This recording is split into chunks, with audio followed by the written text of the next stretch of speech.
नमस्कार साथियों, स्वागत है आपका हमारे चैनल टीएनटी ज्ञान में। इन दिनों अमेरिका के साथ बहुत बुरा हो रहा है। मतलब ऐसा बर्ताव भविष्य मतलब पीछे जो समय बीत गया, उसमें कभी भी किसी प्रेसिडेंट के साथ नहीं हुआ होगा। कभी आपने किसी प्रेसिडेंट का ऐसा बुरा हाल नहीं देखा होगा कि कोई भी देश अमेरिका के प्रेसिडेंट को गठा नहीं रहा है, कुछ समझ ही नहीं रहा है। जिस देश को देखो वो अमेरिका को सुना के चला जा रहा है। हर देश को अब सोच लूंगा आप मैं ऐसी बात क्यों कर रहा हूँ। एक्चुअली इन दिनों एक तया ताजा इंसिडेंट सुनने में आया ब्राजील का। ब्राजील ब्राजील एक तरीके से समझिए कि अमेरिका का ही एक साउथ पोल देश है और सबसे बड़ी चीज है कि ब्रिक्स का हिस्सा है ब्राजील।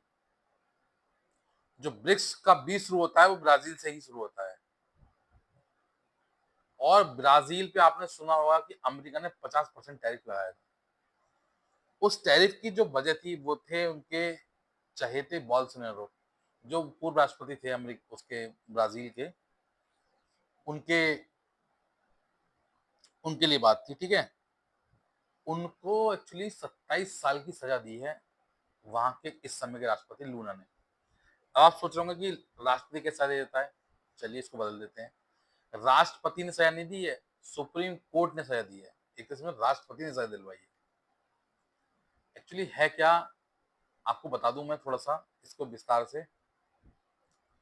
क्या था कि जब डोनाल्ड ट्रंप पहले सत्ता में थे, उस समय ये बोल्सोनारो वहां के राष्ट्रपति थे और इन दोनों की बॉन्डिंग बहुत अच्छी थी। इधर ब्राजील के राष्ट्रपति ये और इधर डोनाल्ड ट्रंप अमेरिका के। और दोनों का रवैया भी, बिहेवियर भी बिल्कुल सेम एक जैसा है। बिल्कुल मतलब कुछ भी बोल देना। जब ये सत्ता में थे तो इनके उल जुलूल बयान आते थे। ये ह्यूमन राइट से बिल्कुल अगेंस्ट थे। ये कहते थे जेल में कैदियों को रखा जाए, उन पे प्रताड़ना दी जाए, उनको प्रताड़ित किया जाए, जितना कर सकते उनको किया जाए। और कई बार तो इनके ऐसे बयान आए कि इनके ही कलिग, जो इनके संसद में इनके कलिग होते थे, कि उनको ऐसी टिप्पणी करते थे कि आप इतनी बुरी हो कि आपके साथ तो बलात्कार करने का मन भी नहीं करेगा मेरा। मतलब ऐसे बयान इनके। कोविड के दौरान के बयान आए, क्योंकि कोविड के दौरान 50,000 से ज्यादा लोग इनके मारे गए थे। कि देखिए कुछ लोग मरेंगे, ये तो जरूरी है, मरना भी जरूरी है लोगों का। मतलब बेहूदा बयान, बेतर्क का, सेंसलेस, इनरिस्पॉन्सिबल। मतलब देश के आप सुप्रीम होकर जो देश को चला रहे हैं वो इस तरह के इनरिस्पॉन्सिबल बयान देने वाले व्यक्ति ये थे बोल्सोनारो। और इन्होंने हमेशा से इस तरह के बयान दिए। तो इनकी जो केमिस्ट्री है वो डोनाल्ड ट्रंप से बहुत मैच करती थी, क्योंकि डोनाल्ड ट्रंप भी उल जुल बयान कभी भी देते हैं, कुछ भी बोल देते हैं, किसी भी चीज के लिए कह देंगे, सोचते नहीं। इसी तरह के ये व्यक्ति थे। इन्होंने कभी भी इस टाइप की बातें सोची समझी नहीं कि देश में क्या होना चाहिए। हमेशा मतलब इनके जो बयान होते थे वो एक, कहते हैं बिल्कुल गंवार व्यक्ति की तरह, अनलॉजिकल, बिन थॉट के, अनथॉट प्रोसेस के ये बयान दे देते थे। ऐसे ही जब इस तरह का व्यक्ति अपने देश के साथ व्यवहार करता है तो रिवॉर्ड भी उसको मिलता है। अब जब 2022 में चुनाव होने थे तो इनको पहले पता चल गया था कि भाई, अगर जब मान लीजिए मैंने देश के लिए कुछ किया नहीं और मैं पब्लिक की मंशा के अनुरूप भी कार्य नहीं कर रहा हूँ और उल जुलूल बयान दे रहा हूं मैं, तो मुझे तो ये आभास हो जाएगा ना कि मेरी सरकार सत्ता में दोबारा तो आनी नहीं है। तो इन्होंने इसके लिए भी क्या रवैया अपनाया, इसके लिए भी इन्होंने बाकायदा डोनाल्ड ट्रंप से सीख ली। डोनाल्ड ट्रंप जब सत्ता में से वापसी गए थे यहाँ से, तो उन्होंने कैपिटल हिंसा कराई थी। अपने समर्थकों से साफ कहा था कि आप इस रिजल्ट को मत मानना, आप इसके अगेंस्ट रहना। और हुआ भी था, आपने देखा कैपिटल हिंसा, सबको पता है किस तरीके से वहां आंदोलन हुआ, फायरिंग हुई, ठीक है। वो जग जाहिर है, पूरे विश्व ने देखा। अमेरिका की जगहसाई भी हुई थी उसमें, सिर्फ मात्र डोनाल्ड ट्रंप की वजह से। और सेम इससे सीख के, इससे कहते थे सीख नहीं, इंस्पिरेशन लेके इससे इन्होंने भी करा। इन्होंने क्या करा, इन्होंने चुनाव आने से पहले ही कह दिया था कि देखिए, अगर चुनाव मत पेटी से होते हैं तो हम जीत सकते हैं, अगर ईवीएम से होंगे तो ईवीएम से बेईमानी होगी और हम जीत नहीं पाएंगे। सोचिए ये बयान कौन व्यक्ति दे रहा है, जो मौजूदा सरकार है, जो प्रेसिडेंट है वो दे रहा है। ये भारत वाला सिस्टम नहीं है कि भारत में विपक्ष कह रहा है, वहां सत्ता पक्ष कह रही है। मतलब जो सत्ता में सरकार में है इस समय, वो इस टाइप के बयान दे रहे हैं कि अगर चुनाव मतपेटी से होंगे, बैलेट पेपर से होंगे, तो सरकार में वापसी आएंगे।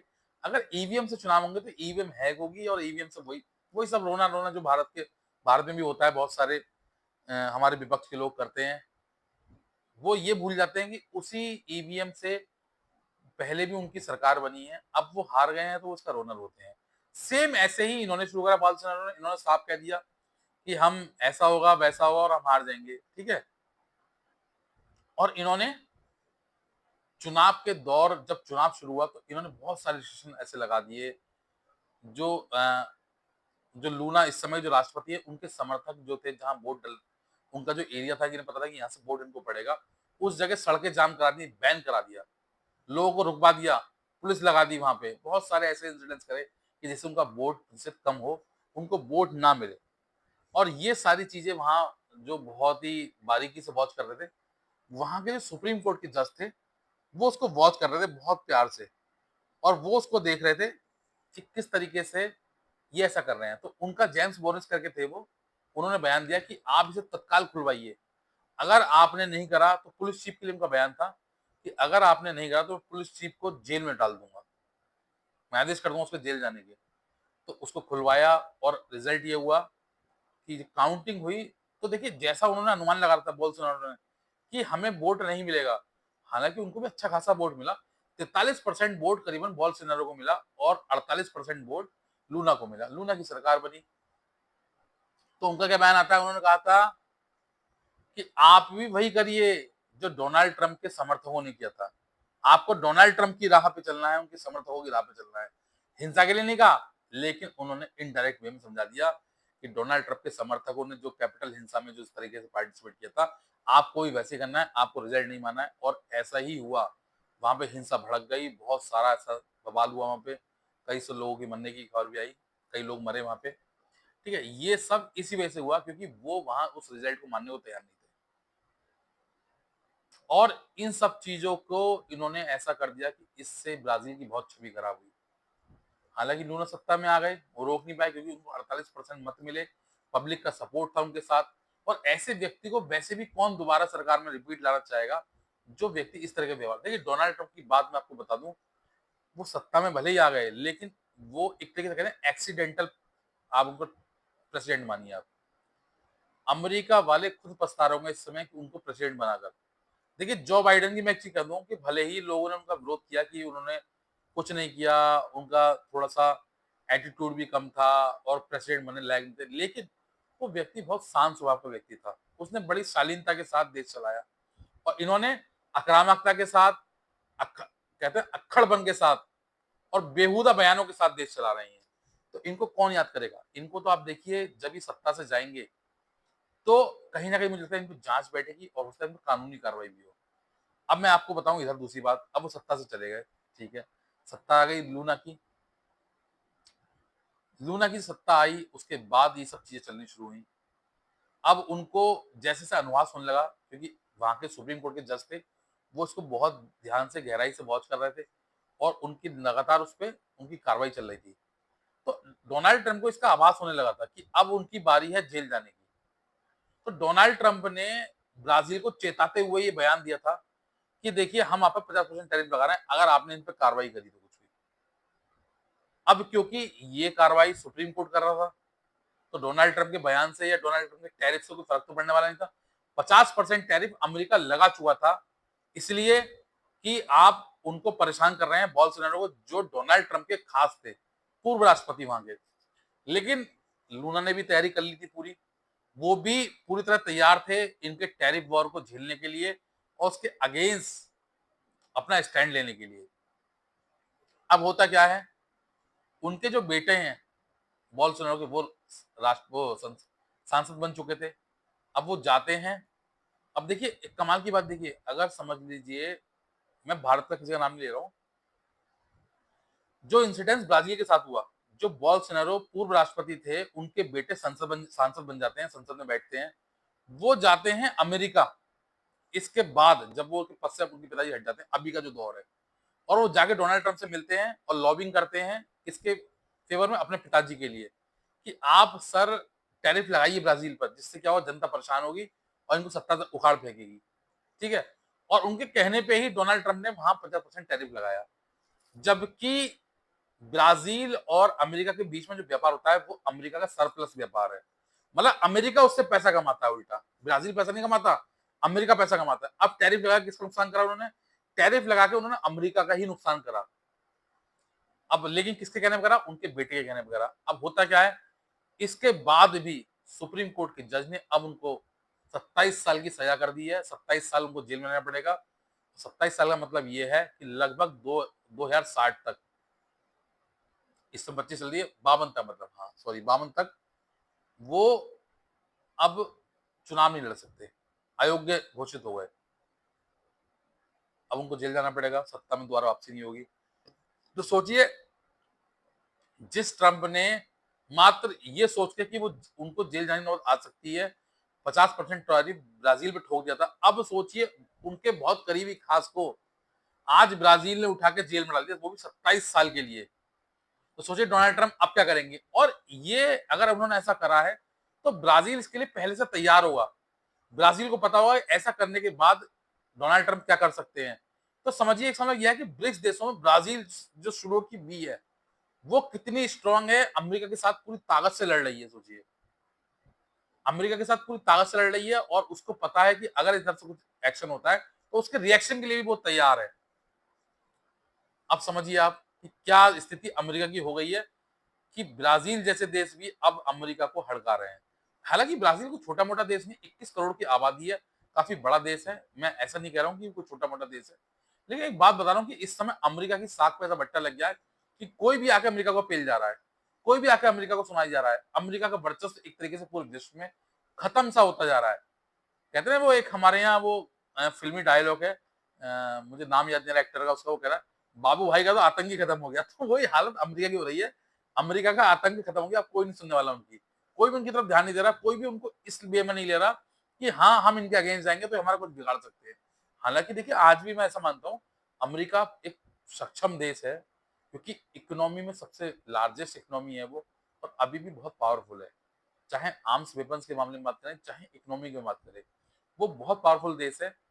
हालांकि लेकिन कहते हैं ना, देखिए एक हमारी हमारे यहाँ कहावत है कि स्पीड जो होता है वो गोली में नहीं होती, बंदूक चलाने वाले में होती है। बंदूक सबके हाथ में एक जैसी होती है, लेकिन कौन निशाना पहले लगा देता है। अब आपने देखा होगा कि हमारे यहाँ के देश के सैनिकों ने पाकिस्तान में अमेरिका के नेक्स्ट जनरेशन वाले फाइटर जेट गिरा दिए, और कितने पुराने उससे सोचिए। तो कहते हैं ना कि स्पीड जो होती है वो खिलाड़ी में होती है, हमारे सैनिक में है। आपके हथियारों से कुछ नहीं होता, आप हथियार उनको कैसे भी दे दो, लेकिन चलाने के लिए जो जिगर वो हमारी सेना पे, वो किसी देश पे नहीं है। तो यही सारी चीजें हैं। तो अब देखिए आगे क्या होता है, क्योंकि जिस प्रकार ब्राजील ने ये कार्रवाई करी है, इसके बाद आगे क्या होगा, क्योंकि अब ट्रम्प ने धमकी भी दी है कि आपने गलत गलत करा है, मैं इस पे कार्रवाई करूंगा, वॉच कर रहा हूं अभी। अब देखते हैं ट्रम्प क्या करते हैं फिलहाल, क्योंकि ब्राजील और अमेरिका के संबंध अब दिन ब दिन खराब होते जा रहे हैं। और देखिए, ब्राजील के नहीं, अमेरिका से सभी के संबंध खराब होते रहे। अमेरिका खुद परेशान है इस समय। अमेरिका ने जिस तरह के स्टेप उठा लिए हैं, अब वो उससे बैकफुट पे आ गया है। आपने देखा भारत के साथ भी अब वो वार्ता करना चाहता है, भारत के साथ टेबल पे बात करना चाहता है। ऐसा क्यों हो रहा है? क्योंकि उसको दिख गया भारत किसी भी तरीके से उससे झुकने वाला नहीं है, और भारत झुक नहीं रहा है। भारत ने उसके अड़ोस पड़ोस के जितने भी देश थे जिनसे वो व्यापार करता था, उनसे भारत ने अपने संबंध और प्रांगण कर लिए, और शानदार कर लिए हैं। जिस यूरोप के लिए भारत पे उन्होंने टैरिफ लगाया था, जिस यूरोपियन कंट्रियों के लिए वो लड़ रहा था रूस से, वो यूरोपियन कंट्री भारत से फ्री ट्रेड पे डील कर रही हैं, बिना टैरिफ वाले, जीरो टैरिफ पर डील कर रही हैं। और ये वाला डोनाल्ड ट्रंप को भी समझ में आ गई, इसीलिए डोनाल्ड ट्रंप ने, आपने देखा कि अपने रुख में परिवर्तन करा है, अपने बिहेवियर में नरमी लाए हैं, और भारत के साथ वो वार्ता करने जा रहे हैं, भारत से बात करना चाह रहे हैं। और अब वो, आपने देखा, एक तरीके से देखा होगा आपने, वो ईयू को डांट भी रहे हैं। मैंने लास्ट वीडियो में बताया भी था आपको कि 35% का उन्होंने टैरिफ का जो थ्रेट्स ईयू को दिया है, वो यही वजह है कि अब वो समझ गए हैं कि ईयू ने हमें तो लड़वा दिया, और खुद भारत से व्यापारिक संबंध अपने अच्छे कर रहे हैं, फ्री ट्रेड पे बात कर रहे हैं, हमसे कह रहे हैं कि ट्रेड लगाओ, हमसे कह रहे हैं टैरिफ लगाओ, हमसे कह रहे हैं चाइना पे टैरिफ लगाओ, और खुद आप चाइना से अच्छे संबंध लगा रहे हैं, आप उनसे व्यापार कर रहे हैं। तो अब वो समझ गए हैं कि एक तरीके से उनका काटा गया है हिंदी में। उनकी समझ नहीं पाए थे अभी तक, लेकिन अब धीरे उनकी समझ में आ रहा है। तो वो अपने मतलब अपने बिहेवियर में नरमी ला रहे हैं, बर्ताव में बदलाव कर रहे हैं। देखिए, एक चीज़ हमेशा याद रखें, जो बड़ा होता है उसे झुकना पड़ता है, हमेशा याद रखें। और जितना झुकोगे आप, मतलब झुकने मतलब मैं गुलामी से नहीं कह रहा हूँ, झुकना मतलब ये है कि आपका बड़प्पन होना चाहिए। आप देखिए, आप विश्व को रिप्रेजेंट करते हैं। अमेरिका देखिए, आज भी मानता हूँ कि सुपर पावर है, ठीक है? सबसे बड़ी पावर है और अमेरिका पूरी विश्व की इकोनॉमी को चलवाता है एक तरीके से। उसका बहुत बड़ा रोल होता है। उसके एक गलत स्टेप से बहुत सारे देश की इकोनॉमी अस्त-व्यस्त हो जाती है, मार्केट तबाह हो जाता है। तो आपको तो कायदे में देश की इकोनॉमी को सपोर्ट करना चाहिए। आपको उन देशों को सपोर्ट करना चाहिए, जो देश कोशिश कर रहे हैं उभर कर ऊपर आने की। और लेकिन आप क्या कोशिश कर रहे हैं कि जो देश ऊपर आने की कोशिश कर रहे हैं, हम उनको और डुबोएँ। तो इस तरह की राजनीति ये पहले चलती थी।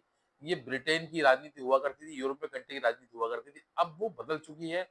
अब अमेरिका की भी राजनीति हर कोई समझ गया है। अब कोई इनके झांसे में आने वाला नहीं है। तो फिलहाल तो ब्राज़ील ने इनको बहुत अच्छा एक तो करारा तमाचा मार दिया इनके मुँह पे। और अब देखते हैं कि आगे डोनाल्ड ट्रम्प क्या एक्शन ले पाते हैं ब्राज़ील पर, या फिर से वही जो भारत के साथ उन्होंने करा, अपना रोल बैक करना पड़ेगा, दोबारा से ब्राज़ील से बात करनी पड़ेगी। देखते हैं क्या होता है।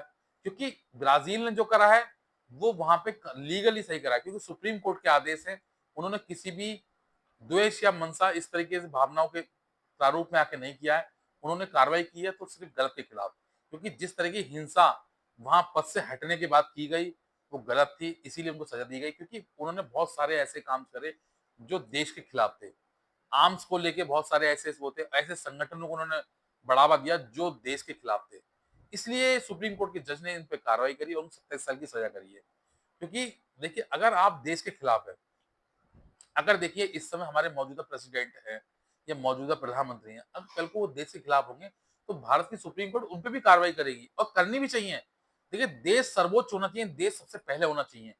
अगर देश के खिलाफ कोई व्यक्ति जाता है, व्यक्ति विशेष चाहे किसी पद पे भी रहा हो, अगर वो देश के खिलाफ है तो उस पे सुप्रीम कोर्ट को कार्रवाई करनी चाहिए, उसको तुरंत जेल में डालना चाहिए। इसमें किसी भी तरह की भयभीत होने की उसके पद से कोई ज़रूरत नहीं है। और ये ब्राज़ील की सुप्रीम कोर्ट ने दिखा दिया है कि जो देश के खिलाफ जाएगा, हम उसके खिलाफ हैं। तो फिलहाल के लिए तो इतना ही। अब आगे देखते हैं कि अमेरिका इस पे क्या एक्शन लेता है या अमेरिका को सद्बुद्धि आती है। तो कैसी लगी मेरी दी हुई जानकारी? अगर मेरी वीडियो आपको पसंद आई हो, तो वीडियो को लाइक करें, शेयर करें और सब्सक्राइब करना ना भूलें। Thank you.